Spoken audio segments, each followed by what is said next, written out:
오늘 우리가 함께 나눌 말씀은 17절 말씀처럼 예수님께서 지상사역 33년 마무리할 즈음에 12 제자들을 따로 데리시고 예루살렘으로 올라가실 때 있었던 일입니다. 자, 예수님을 따라가던 제자들의 생각은 참으로 복잡했습니다. 예수님께서 아마 이번에 큰일 하시겠지. 그동안 하신 말씀을 보나 지금은 주변 사람들의 반응으로 보나 어쩌면 한 시대를 뒤바뀔 만한 큰일을 하실지도 몰라. 무엇보다도 우리 민족이 지금 로마 정부로부터 식민 통치를 받고 있는데 아마 우리 민족을 해방시킬 일을 하실지도 모르겠어. 그러면은 새로운 독립정부를 구성해야 될 텐데 그때 되면은 누가 2인자가 되고 누가 서열 3위가 되는 거지? 그야 나지. 무슨 소리야? 내가 2위요 3위야.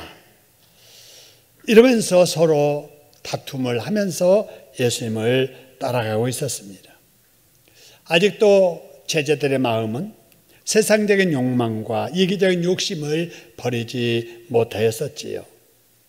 그래서 예수님께서 그런 제자들에게 하신 말씀이 오늘 본문의 18절의 말씀입니다. 내가 예루살렘에 가면 고발당할 것이다. 그러면 나는 대제사장들과 서기관들에게 넘겨지게 될 것이고 그 후에는 불의한 재판을 통해서 죽이기로 결의할 것이고 그 이후에 이방인들에게 내가 넘겨져서 조롱당하고 채찍질 당하며 저주의 사형틀 십자가에 못 박혀 처형당해 죽을 것이다. 그러나 제3일에 살아나리라 라는 말씀을 하십니다.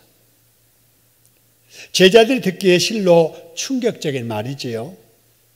제자들은 지금 뭔가 국가적인 문제를 해결하고 독립정부 세우면은 내가 그 뒷자리 이어서 출세할 기회를 보고 있는데 그들이 생각하고 기대했던 바와는 달라도 너무나 다른 뜻밖의 말씀을 하셨기 때문입니다.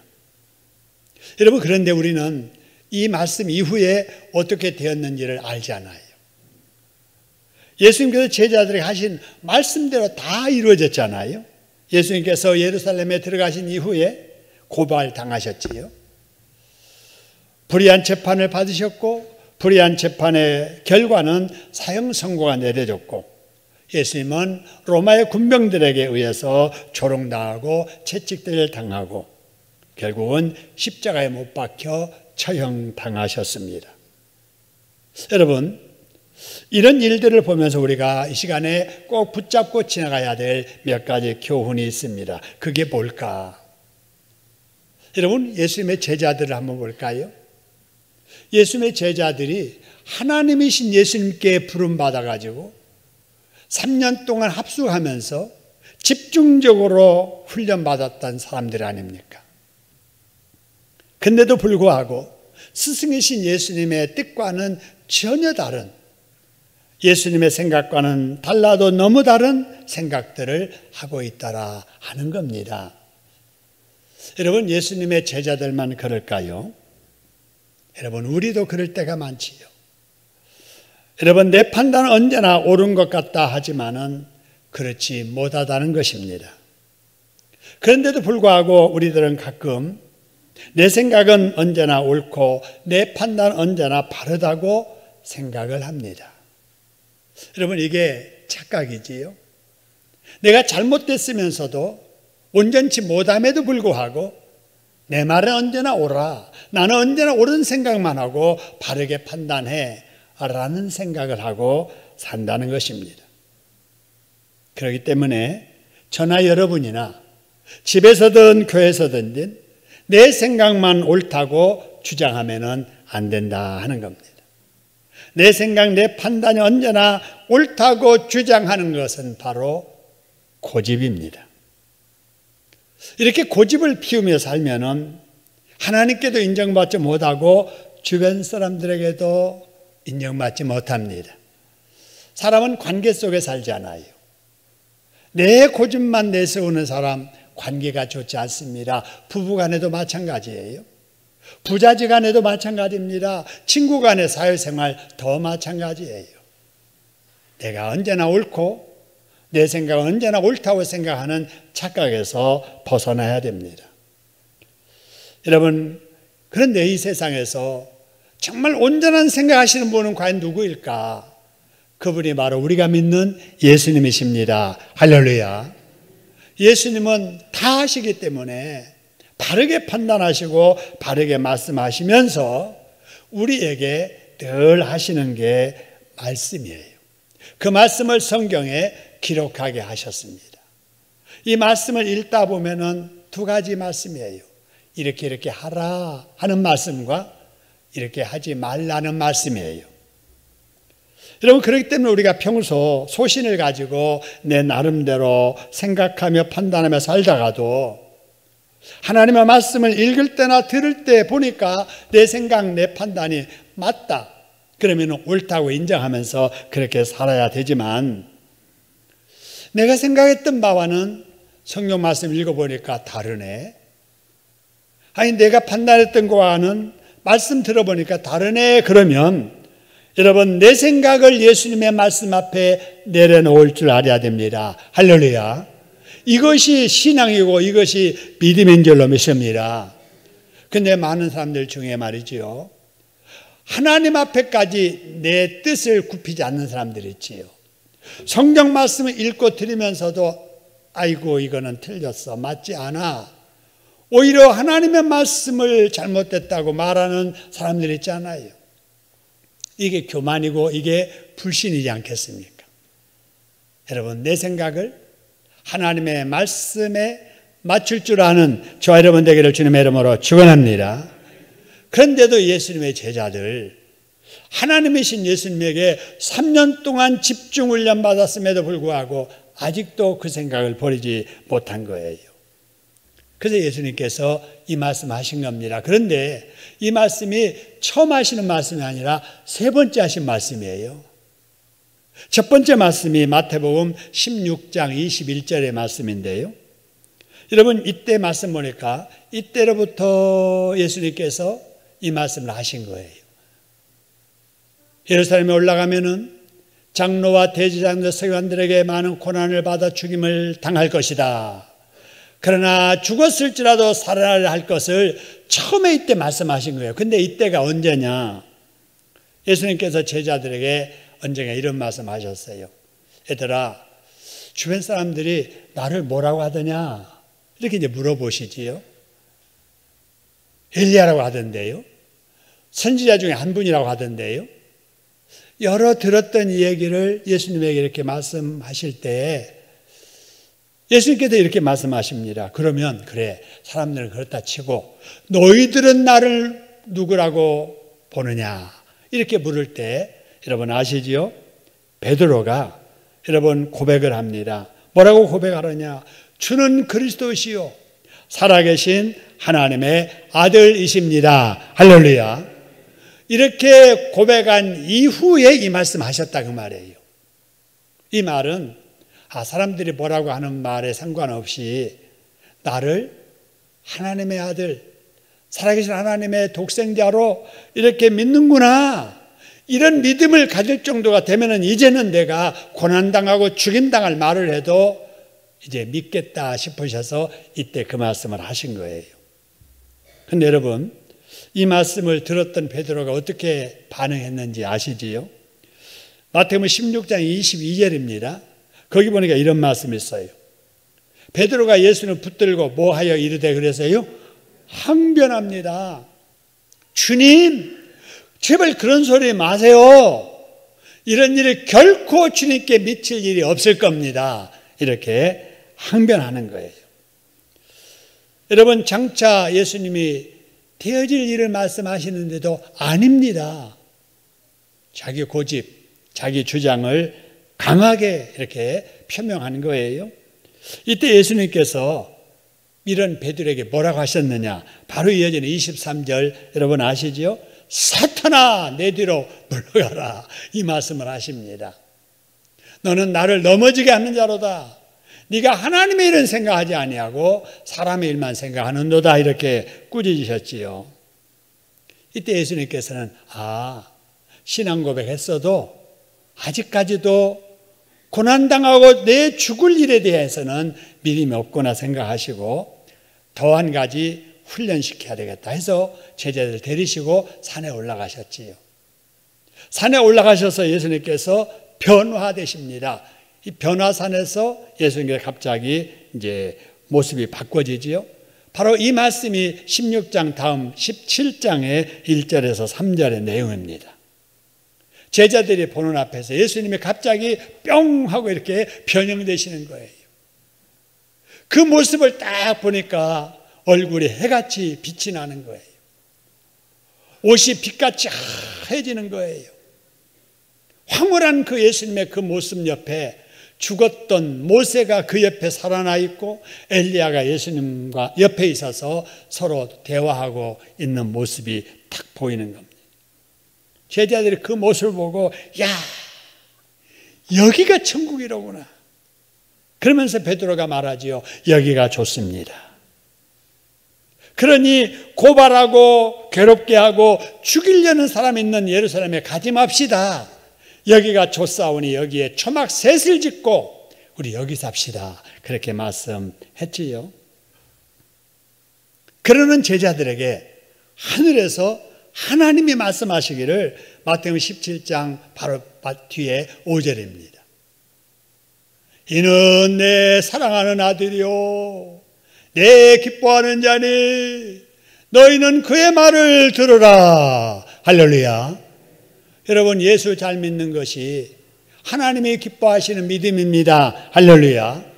예수님 말씀 잘 듣고 그 말씀 따르는 것이 하나님을 잘 믿는 길이다 하는 거예요. 그런 후에 제자들이 이제는 내가 하는 말을 믿겠지 하는 기대감으로 바로 마태복음 17장 22절 23절에서 말씀을 하십니다. 갈릴리에 있을 때예요. 제자들에게 인자가 장차 사람들의 손에 넘겨질 것이다. 죽임당할 것이다. 그러나 3일 만에 살아나리라.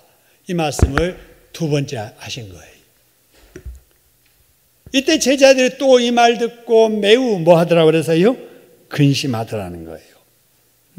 아니 예수 덕에 우리 좀 출세 한번 하려고 하는데 아니 예수님은 계속 죽으신다 하니까 이거 싫은 거예요. 싫은 거예요. 여러분, 예수님께서는 제자들이 이렇게 듣기 싫어하는 말씀을 왜 계속해서 3번이나 오늘 본문에까지 하셨을까요? 그렇게 하신 이유가 있습니다. 제자들이 아직도 높은 자리 차지할 생각만 하고 있을 때 그들을 깨우쳐서 믿어도 바르게 믿게 하시려는 겁니다. 할렐루야.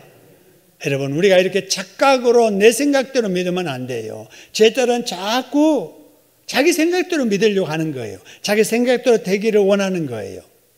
그건 아니잖아요. 예수님께서 그래서 깨우쳐서 믿어도 바르게 믿게 하시려고 똑같은 말씀을 3번이나 반복하셨지요. 여러분, 예수님께서는 우리가 무슨 생각을 하고 있는지를 다 아시는 분이십니다. 할렐루야. 그렇기 때문에 잘못된 생각이나 잘못된 착각을 하고 있을 때 깨우쳐 주시려고 믿어도 바르게 믿게 하시려고 하나님의 말씀을 성경에 기록하게 하셔서 읽게 하시고 읽어도 모르는 것을 하나님의 사자를 세우셔서 하나님의 말씀을 반복해서 들려주시는 것입니다. 할렐루야. 그러므로 우리는 성경 말씀을 읽을 때나 들을 때나 내 생각 내려놓고 읽고 드려야 됩니다. 할렐루야. 베드로처럼 자기 생각 딱 가지고 자기 생각에 맞으면은 아멘 하지만은 틀리니까 항변하고 부정하고 듣기 싫어하고 그러면서 하나님 믿고 예수 믿으면 안 되잖아요. 하나님의 말씀을 읽을 때나 하나님의 말씀을 들을 때나 여러분 하나님의 말씀 앞에는 내 생각 내려놓고 이해되지 아니해도 그대로 믿겠습니다 라는 그런 자세로 아멘 해야 될 줄로 믿습니다. 아멘의 신앙생활, 그래서 귀한 거예요. 여러분 계산해서 이해된다고 믿고 내 마음에 맞는다고 믿고 그렇지 않는 것은 부정하려는 불신에서 벗어나셔서 모든 것 다 하시는 예수님의 말씀대로 아멘하고 믿고 따르는 저와 여러분 되기를 주님의 이름으로 축원합니다. 여러분 다음으로 예수님은 장래일을 다 아신다고 했잖아요. 지금 예루살렘에 가면은 붙잡힐 것 아시고 고발당할 것 아시고 고난당할 것 아시고 죽임당할 것 아십니다. 여러분 아시면 어떻게 해야 돼요? 여러분 우리 인간적인 생각으로 안 좋은 일이 있는 걸 아시는 하나님, 예수님이라 할지라도 여러분 그 길을 우리 생각에 가야 돼요? 가지 말아야 돼요? 가지 말아야 되지요. 모른다면 갈 수 있잖아요. 근데 예수님은 가셨거든요. 여러분 왜 가셨을까 하는 거예요. 왜 가셨을까? 가셔도 어떻게 가셨는지 여러분 오늘 말씀과 관련되는 누가복음, 마가복음 말씀을 보면은 누가복음 19장, 마가복음 10장에 이런 말씀이 있습니다. 예수님께서 예루살렘에 가시면 고발당하고 불의한 재판받고 사형언도 받고 조롱당하고 채찍질 당하고 못 박혀 죽임당할 것이다 라는 것을 말씀하시고 그 다음에 그곳 예루살렘을 향하여 뭐 했다고요? 앞서가셨다는 거예요. 할 수 없어서 끌려가는 듯하게 가지 아니하시고 죽임당할 그 말씀하시고 그곳을 향하여 제자들을 데리고 앞서 가시더라. 마가복음 10장 32절도 그러죠. 예수님께서 그들 앞서 가시는 거예요. 그러니까 제자들이 이해가 안 되는 거예요. 그래서 따라가면서도 놀라고 두려운 마음으로 제자들이 따라갔다 하는 것입니다. 여러분 예수님께서 가야 할 길과 가서는 안 될 길을 구분하지 못하셔서 그렇게 하신 것은 아니잖아요. 위험을 알면서도 그 위험을 가볍게 여기고 대책 없이 맞섰다가 무모하게 당해서 십자가에 죽임당하신 건 아니잖아요. 그렇다면 예수님께서는 왜 고난의 그곳을 아시면서도 가셨을까 하는 겁니다. 여러분 이런 의문점 문제를 푸는 방법 중에 하나가 말씀의 짝을 찾아서 그 말씀을 살펴서 깨닫는 거잖아요. 그래서 성경 말씀은 다 구절구절이 짝이 있습니다. 그 짝이 앞에 있는 말씀이기도 하고 뒤에 있는 말씀이기도 하고 신약에 있는 말씀이기도 하고 구약에 있는 말씀이기도 합니다. 그래서 성경을 바르게 이해하고 바르게 믿으려면은 짝을 잘 찾아야 돼요. 말씀의 짝은 어떻게 찾느냐? 성경을 많이 읽으면은 여러분 읽을 때 이 말씀이 전에 읽었던 이 말씀과 관련이 있는데 이렇게 떠오르게 되는 거잖아요. 그래서 많이 읽으면은 성경을 전체로 보는 눈이 생기면서 이쪽 말씀의 짝이 여기 있고 여기 있는 말씀의 짝이 여기 있다 이런 것이 좀 대충 이렇게 알려지게 되는 거죠. 그보다 더 정확하게 알려주는 것이 여러분 성경을 혹시 사실 때 짝을 찾기를 원하시면은 성경에 여러분 관주 성경이라는 게 있습니다. 관주. 짝을 다 성경에 표시해 놓았어요. 그래서 읽다가 이 말씀의 짝이 어디지 보면은 거기에 부호가 이렇게 적혀 있고 숫자가 적혀 있어서 그 밑에 보면은 거기에 기록되어 있지요. 그래서 그거 보고 찾아가서 읽으면은 짝을 찾을 수 있지요. 신학교에서 공부하는 것이 뭐냐? 이거예요.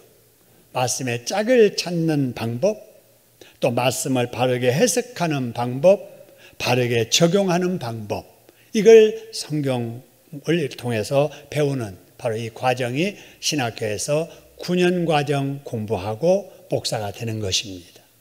이게 쉬운 게 아니지요. 그래서 이 세상에서 배울 수 있는 이러한 그 학문 중에 가장 방대하고 가장 어려운 학문이 바로 신학입니다. 그래서 여러분 가장 이 세상에 직업 중에서 오랜 훈련이 필요한 바로 직업이 의사입니다. 의사들 6년 공부하죠. 6년 공부하고 또 인턴 레지던트 과정, 그 다음에 전문의 과정까지 해서 막 이렇게 7년, 8년 이렇게 되잖아요. 근데 목사 세우는 과정은 9년입니다. 한 번도 중간에 탈락하지 않고 단계 다 밟아서 목사 되는 사람이 9년 만에 목사 되는 거예요. 그래서 바로 일반 학문으로서 가장 어려운 게 의사 되는 과정이고 그 다음에 바로 목사 되는 과정이다. 이렇게 여러분 생각하시고 우리 주변에서 우리 교회에서 목사님 되신 분들 참 얼마나 힘든 과정 어렵게 공부하셨나 이렇게 생각하고 우리가 귀한 분을 귀한 분으로 여길 줄 알아야 돼요. 자, 그래서 오늘 본문의 이 말씀과 짝을 이루는 것이 어디냐면요, 이사야서 53장입니다. 여러분 거기 말씀 보면은 4절 6절만 뚝 띄어서 보면은 이런 말씀 있지요. 우리의 질고를 지고 우리의 슬픔을 당하였는데, 그 말입니다. 누가? 예수님이. 근데 우리는 생각하기를 뭐라고 했느냐, 그는, 예수님은 자기의 잘못 때문에 징벌을 받아서 하나님께 고난당했어. 이렇게 하지만 그는 실로 그게 아니라는 거예요. 그게 사실이 아니라는 말이 그는 실로라는 거예요.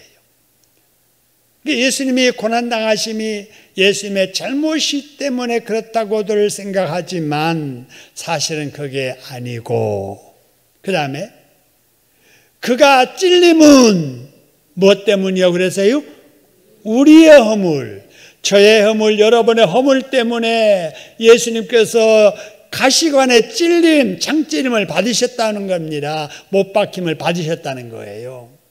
그가 상함은 예수님이 채찍에 맞으시고 몸이 상함을 입으신 이유는 저와 여러분의 무엇 때문이라고요? 죄 때문이다. 예수님이 징계 받음으로 우리가 하나님과의 관계 평화가 누리게 되었고, 예수님이 우리 대신 채찍에 맞음으로 우리는 나음을 입은 겁니다. 할렐루야. 이걸 우리가 알아야 돼요. 여러분, 이거를 가슴 깊이 느끼고 여러분이 아는 사람은 헌신하게 되는 거예요. 그래, 나 때문에 고난당하셨구나, 나 때문에 수치당하셨구나, 나 때문에 매 맞으셨구나, 나 때문에 죽임당하셨구나, 그리고 내 대신 죽고 내가 살았구나, 이걸 깨닫는 사람은 그럼 어떻게 보답을 할까? 이 고마움을 어떻게 보답을 할까? 그래서 몸밖에 드릴 것 없어서 이 몸 바쳐 하나님 앞에 예배드립니다. 그런 마음으로 예배드리는 겁니다. 할렐루야. 내게 주신 노래자라는 재능을 가지고 주님을 찬양하면서 그 은혜를 갚겠습니다. 그런 마음으로 연주하고 찬양하는 거예요. 내게 하나님께서 사랑하시고 축복하셔서 내게 이렇게 좋은 일이 있다, 그래서 그분에게 감사하는 마음으로 감사한금을 하는 거예요. 한 주간도 하나님이 지켜주셨으니 이번 주도 지켜주실 것을 믿습니다. 그런 마음으로 주정헌금, 주일헌금을 하는 거예요. 내게 모든 것을 주셔서 누리고 먹고 살게 해주시니 하나님 감사합니다. 앞으로 더 주실 줄 믿습니다. 그래서 열애 하나 구별해서 드리는 것이 11조예요. 이런 주님이 내게 베푸신 그 은혜를 얼마나 감격하고 얼마나 느끼느냐에 따라서 그 사람의 헌신하는 모습이 달라지는 거예요. 여러분, 나의 나됨이 하나님의 은혜인 줄로 믿으시기를 주님의 이름으로 축원합니다. 내가 이 땅에 태어나서 지금까지 자라온 모든 것이 여러분 주님의 은혜인 줄로 믿으시기를 소원합니다. 그래서 생일 때마다 하나님, 나를 이 땅에 보내주셔서 감사해요. 1년 동안도 지켜주셔서 감사해요. 생일 지난 내년 다음 생일 맞이할 때까지도 하나님이 지켜주실 줄로 믿습니다. 그 고마움을 담아서 드리는 게 생일 감사헌금이에요. 그런데 생일 지나도 감사할 줄 모르고, 좋은 일 있어도 감사할 줄 모르고, 주신 거 먹고 살면서도 하나님 앞에 11조 드릴 줄도 모르고 출연금도 드리지 않냐고 예배드리고 그런 사람들이 있을 수 있지요. 이 은혜를 몰라서 그러는 거예요. 갈 때는 다 빈손 들고 가는 거예요. 여러분, 제가 지난 주간에 우리 조상 7분들 경기도 이천에 있는 부활동산에 이장을 했습니다. 동생이 이장하는 옆에서 지켜보다가 뭘 하나를 집어들고 와요. 뭔가 봤더니 동전이에요, 동전. 근데 저도 봤거든요. 그때 염할 때 주변에 있는 그 식구들에게 노잣돈 드려, 노잣돈 드려야 편히 가셔. 그러니까 옆에 있는 자손들이 막 5만 원도 주고 1만 원도 내놓고 그랬어요. 동전도 내놓고. 근데 종이돈은 다 자기들이 가져가고 동전 입에다 넣어주는 걸 제가 봤거든요. 근데 20, 30년 지나서 이장하는데 그 돈이 이 뼛속에 그대로 있는 거예요. 노잣돈 하라고 드렸는데 그것도 가져가지 못하고 뼈에 물려 있더라는 거예요. 여러분, 단돈 10원 하나도 가지고 갈 수 없는 것이 인생이에요. 지금 가지고 있는 거 하나님이 무엇을 위해서 쓰라고 주셨는지를 알아야 돼요. 많든 적든 주신 거 가지고 주신 분을 기쁘게 해드리는 여러분 되기를 주님의 이름으로 축원합니다. 그럴 때 하나님 앞에 섰을 때 잘 살다 왔다, 잘 쓰고 왔다 칭찬해 주실 줄로 믿습니다. 여러분, 우리 주님은 우리를 대신해서 다 바치셨습니다. 모든 걸 다 바치셨지요. 생명까지 대신해 주셨습니다. 그 은혜로 우리가 나음을 입었고 또 용서를 받았고 하나님의 자녀가 되고 구원받고 영생을 누리면서 천국을 맛보면서 이 땅에 사는 줄로 믿으시기를 소원합니다. 여러분, 늘 계속하신 우리 주님의 은혜에 감사할 줄 아는 여러분 되기를 주님의 이름으로 축원합니다. 여러분, 이제 6절을 보십시오. 6절 보니까 예수님은 이렇게 우리를 위해서 다 쏟으셨는데 생명까지라도 대신하셨는데 보세요. 6절, 우리는 다 뭐 같아서 그래서요? 양 같아서 그랬습니다. 양 같아서. 우리는 양이라고 말합니다. 양. 여러분, 양이라고 할 때 양이 어떻습니까? 온순하지요, 착하지요, 순하지요, 목자를 잘 따르지요. 그런 양을 생각하는데 여기서 말하는 양은 그런 양이 아니에요. 여러분, 양이 온순하긴 하지만은 양의 속성을 보면은요, 우둔합니다. 되게 미련해요. 순한 것 같지만 미련해요. 그래서 미련해서 어떠냐? 금방 온 길로 스스로 찾아가지 못하는 게 양이에요. 여러분, 개 보셨습니까? 개를요, 뭐 이렇게 판다고 팔았는데 어쩌다가 개가 놓쳤나 봐요. 한 달 만에 그 개가 자기 집에 돌아오는 걸 제가 봤습니다. 여러분, 잡혀가지만은 개는 한 달 동안 주인 찾아서 찾아온다니까요. 양은 잠시 뒤에 그 길도 되찾아지 못합니다. 그래서 양 같아서 그 다음에 말씀 보니까 그릇 행하여 제 갈 길로 갔거늘 그 말입니다. 이게 우리 인간이에요. 여러분, 양이 목자 없이는 자기 집도 찾지 못하지요. 눈이 근시여서 그냥 금방 가까워 있는 것만 보지 멀리는 보지 못합니다. 한번 넘어져서 등이 땅에 닿으면은요, 누가 일으켜 세워지지 않으면은 일어나지 못하는 게 양이에요. 더군다나 맹수들 앞에 공격을 이렇게 당해낼 만한 무기가 하나도 없습니다. 그냥 뭐 공격하면은 그냥 밥이 되는 거예요. 우리도 그런 면에서 비슷하다 그 말입니다. 우리 스스로 사람들 지혜롭다고 똑똑하다고 하지만은 만물에 분명히 보여 알게 하신 하나님도 보면서도 알지 못하는 게 인간이에요. 눈앞의 이해관계만 잘 보지 잠시 뒤의 일도 내다보지 못하고 죄악의 수렁에 빠져서 스스로 깨어나지도 못하는 것이 우리 인간입니다. 거기다가 마귀가 대적에 오면은 그의 올무에 빠져서 허우적거리지 나올 수 못하는 것이 우리 인간이지요. 하나님을 알고 믿는다고 하면서도 하나님을 영화롭게 하지도 아니하고 감사하지도 않고 마치 양이 목자의 인도를 무시하고 제 갈 길 가듯이 인간은 목자이신 하나님을 무시하고 제 갈 길을 가면서 온갖 죄악들을 범하는 게 우리 인간이지요. 그래서 5절의 말씀처럼 우리가 우리의 허물과 죄악 때문에 당해야 될 고난을, 죽음을 하나님의 독생자 예수님이 이 땅에 오셔서 우리가 당해야 될 모든 고난, 저주, 죽음을 대신 당해 주시고 그 대신 우리를 용서하시고 자녀 삼으시고 하나님께서 구원해 주신 겁니다. 할렐루야. 그 은혜를 우리가 이 자리에 여러분 있게 되는 줄로 믿으시기를 소원합니다. 이처럼 예수님의 고난은 결코 헛된 것이 아니었습니다. 골로새서 1장 22절의 말씀처럼 예수님이 우리 대신 죽으심으로 말미암아 하나님과 원수되었던 우리가 화목하게 되어 하나님의 자녀가 되었고, 베드로전서 2장 24절 25절의 말씀처럼 죄에 대해서 죽고 의에 대해서 살게 하셨습니다. 할렐루야.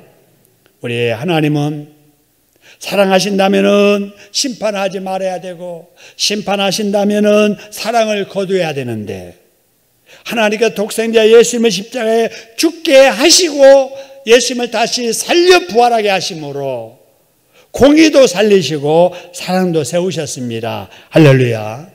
고린도후서 8장 9절의 말씀처럼 하나님께서는 부유하신 예수님을 가난하게 하심으로 가난한 우리를 부유하게 해주셨습니다. 할렐루야. 그래서 우리는 이 땅에 살아도 하나님의 자녀로 천국을 누리면서 여러분 복되게 살고 있는 것입니다. 할렐루야. 그런 은혜와 그런 복을 받은 우리가 그럼 어떻게 해야 되지요? 우리 주님께서 마태복음 11장 28절에서 이런 말씀하시잖아요. 수고하고 무거운 짐진 자들아, 경제활동 코로나 상황 때문에 힘들고 무거운 짐을 느끼면서 힘들게 살아가는 너희들아, 다 내게로 오라. 내가 너희를 쉬게 하리라. 할렐루야. 우리 주님은 부르십니다. 힘든 우리, 병든 우리, 정말 고달픈 우리를 주님께서 부르십니다. 이 부르심의 음성을 듣고 여러분 공예배 때마다 우리 주님 만나러 이 자리에 모이시는데 힘쓰시기를 주님의 이름으로 축원합니다. 그 다음에 마가복음 8장 34절에서 나를 따라오려거든 자기를 부인해라. 자기 생각, 교만, 불신 다 내려놓아라. 그리고 믿기 때문에 짐으로 느껴지는 그 십자가 내려놓으려고 하지 말고 짊어지고 나를 따르라고 말씀하십니다. 할렐루야.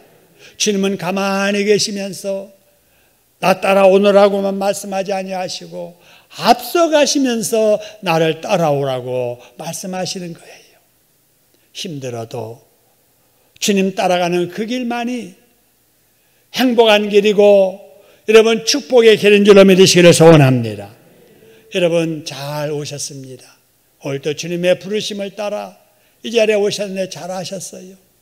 그런데 아직도 많은 사람들이 오라고 부르시는 주님의 음성 외면하고 주일인데도 교회 나오지 못하는 여러분의 구역 식구들 있잖아요. 전도의 식구들 있잖아요. 친구들 있잖아요.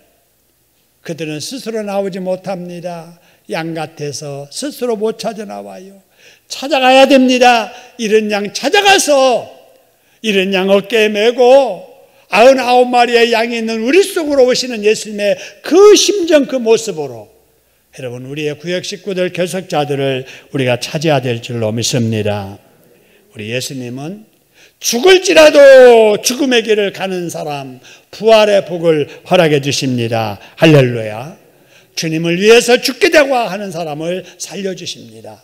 주님 외면하고 살겠다 하는 사람은 다 죽습니다. 예수님의 부활은 말씀하시던 대로의 부활입니다.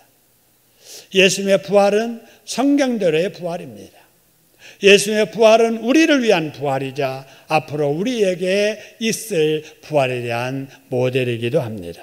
우리 모두 예수님의 부활을 나의 부활로 믿고, 여러분 고난이 올지라도 예수님께서 내게 지라고 명령하시는 사명의 짐 지고 앞서가시며 따라오라 부르시는 주님을 따라 순종하여 나아가는 행복한 저와 여러분들 되시기를 주님의 이름으로 축원합니다.